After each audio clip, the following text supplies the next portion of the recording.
had a feeling that this would come up. I just knew this was going to come today. Are you ready? Mm-hmm.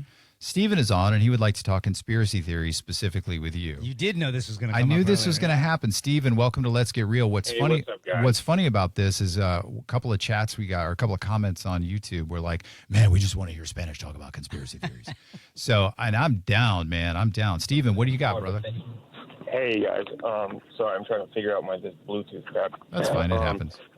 So, yeah, quote-unquote conspiracy theories and whatnot. I've been brushing up just kind of on, the Old Testament and the Book of Enoch and Ethiopian Bible and stuff like that, the Dead Sea Scrolls, and, and just current events and the way just connecting dots, I guess, if you will. And, I don't know. I don't see how people can't see, what's going on.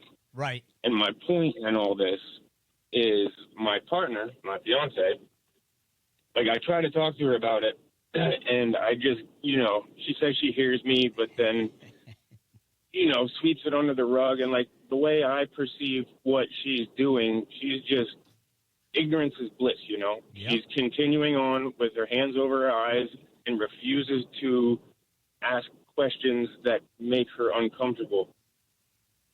And the reason this affects me so much is because we have a 4-year-old together. And I want to start taking steps to do what we need to do to kind of mitigate any bad things that could happen. You know what I mean? Yeah. Yes, I do. For example, get some plans in place to kind of homestead or something like that. At least start moving in that direction. And I get that. With that, say nothing happens and I am just losing my mind. Okay, cool. So we have a homestead, we grow food with love, and our kid is healthy, not eating poison every day. 100%. That's the best case scenario. Absolutely. And then if something does happen, which it's all written, pestilence and all that, then at least we'd be able to mitigate and try. Right. And it's become a point of contention in my relationship, to the point where I don't know if we're going to be able to continue. Yeah, I get that. So, Stephen, a couple of things here. I feel like there's a bigger conversation here as it relates to you, your wife, her acceptance of that, and your 4-year-old. But before I get into that, because I think that I would, if you don't mind, Stephen, I'd like to dive into that because I have some personal experience of my wife going through our journeys. But Spanish, speaking specifically around, what's your take on, whether it's Ethiopia or whatever? I mean, headed in that direction. Headed in that direction. So I'm going to say, I'll say this, Stephen. I know, kind of touching on Michael's point, what's crazy and what happened to me when I started to get into conspiracy theories is I went through this exact same thing that you're experiencing with people close around me. And then the more I dove into what the conspiracy theories were and how things kind of worked around the world, it all kept leading me back to spirituality. And I don't know, what your depth of belief is when it comes to all that kind of stuff. But there's a lot of science in the quantum field that is now backing up a lot of the spiritual hocus pocus that they used to call it.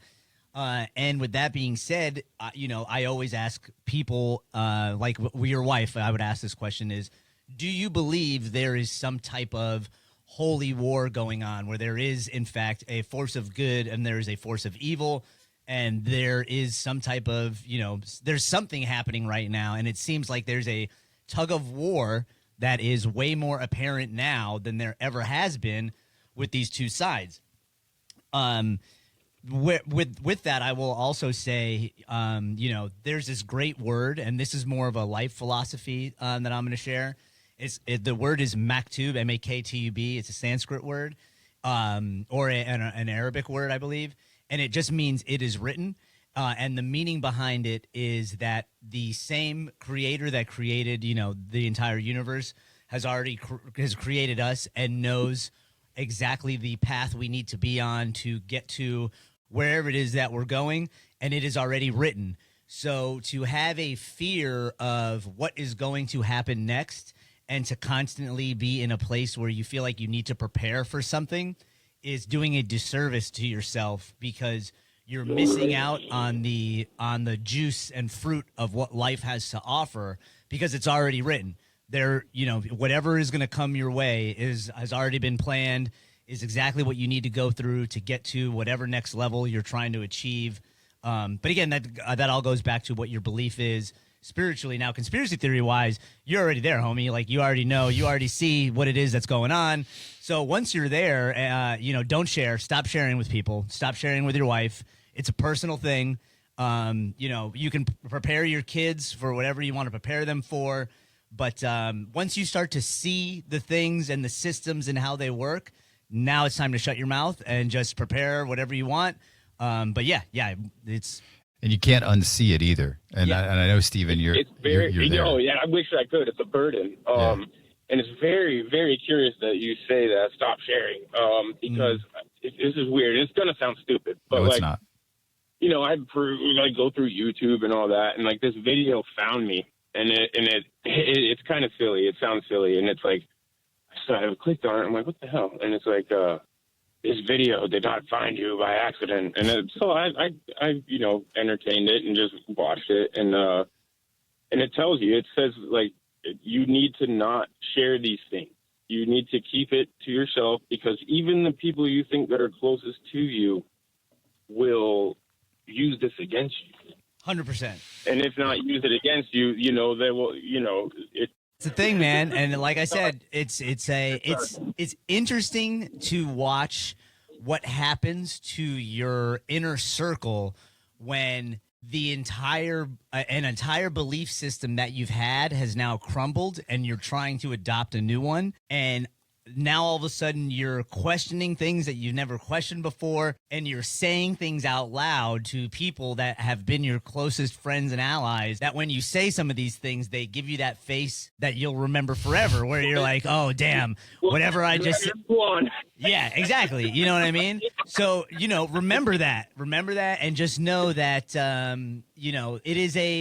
it's interesting for me, the psychology of what happens, because it's very much, it becomes a thing where now you're going to look inward at yourself and at your life. And now that you see these, whatever it is you want to call them, through the conspiracy theories of how things are working behind the scenes, it's time to take some self-inventory, my man. Maybe, if this thing with your wife is becoming a huge deal, I'm not telling you one way or another what to do, but that is something to look at, and that is something to decide on what type of society you want to be a part of. Do you want to be a part of the type of society where you can enjoy and ignorance is bliss? Boy, do I wish I could go back. Or are you gonna, are you gonna dive in, man? Because there's no dipping your toe in, dude. You're right, and it's like, it sounds pretentious, and I hate that. But like the word ignorance, like how I just don't understand how you can do it. How can you do this? Like, just continue on and just not even ask questions. I know, and it makes you uncomfortable. Right. And here's the thing, man. You're talking to two dudes who are 100% in lockstep with you. Let me just shift a little bit to the situation with your wife and your daughter. That is very much been a dynamic with me and my wife over the last 20 years. Only, oddly enough, and going back 25 years, it was roles reversed. My wife was the one who was just like, this is crazy and all this stuff. And for a while I was like, what are you talking about? Like, I was never like, your ideas are stupid. I just didn't really want to hear about it, probably falling more into the ignorance is bliss. But we talked. Like, it wasn't confrontational, but we just talked. And dude, I'll be honest. I have a more open mind maybe than your wife. I don't know, because I was open to it. But now, dude, like every single conversation me and Tanya have are just like, oh my God, did you see the plane crash the other night? And it looked like a missile. And it's just like, like nothing is what it seems. Like nothing is what it seems. So I think for you and your wife, like obviously be a good steward of the marriage as to the best as you can. I mean, maybe you guys aren't meant to work out, but you do have a daughter. So there's that. As far as homesteading, man, yeah, we've been talking about gardens and stuff and some level of quote unquote prepping or whatever. But I like what you said at the very, very beginning. At the very, very beginning, like the best case scenario, grow a garden. Yeah. Because like that's going to be better for you than the chemically like sprayed foods that you get like at Publix or Maybe, whatever. But yeah, maybe. Maybe, Yeah. but like there is a natural good intention around putting love behind something like, growing a garden, that you then give that food to your daughter. Like, that's just a cool thing to do regardless. It truly has an effect. Like, when you grow something with love and consume it, like, Oh yeah. it has an effect. Like, I don't know if you've ever eaten some mushrooms that are grown by like a negative person, but it's you won't have a good time. Oh yeah. But then, then I offer you this, my friend. Then that is true. They proved it quantumly with the tons of experiments that they've done with water and positivity and negativity. They've also proven that you can take food that is poisoned and you can change it into a non-poison by speaking positively to it, because the water molecules inside of it respond to that positive vibration, which you then would ingest, and it would give that nurturing nourishment to you. There are tons of yogis and people from the East that do this practice all the time. Catholics kind of do it where they say grace before eating a meal, which is more of like a thank you to the big guy upstairs instead of saying this food will heal me, thank you, food. Right. But you can look up experiments where, you don't necessarily have to grow a garden to get the same result, which is interesting in its own way, because now that challenges you in the whole, are we going to homestead or are we not going to homestead? Maybe this is going to affect my wife negatively, or maybe not. There's so many options you have, Stephen. It's an immense undertaking, but whatever it's exciting. You do, yeah, and just whatever you choose, do it with love. Because as you see, the tug of war is real, and you got to stay with the love. Yeah, absolutely. All right. Yeah, hell yeah. I appreciate y'all. Hey. One last thing. Yeah, You guys looked into Project Bluebeam? Oh yeah, of course. Oh yeah, totally, 100%. Okay. Ooh. That's something else. That's But, fun. Yeah, I really appreciate y'all. That was good. Remember, it's all an illusion. It's all Maya. It's all a play. Just enjoy the show, bro, because no matter what happens, none of us get out of here alive. So it all is.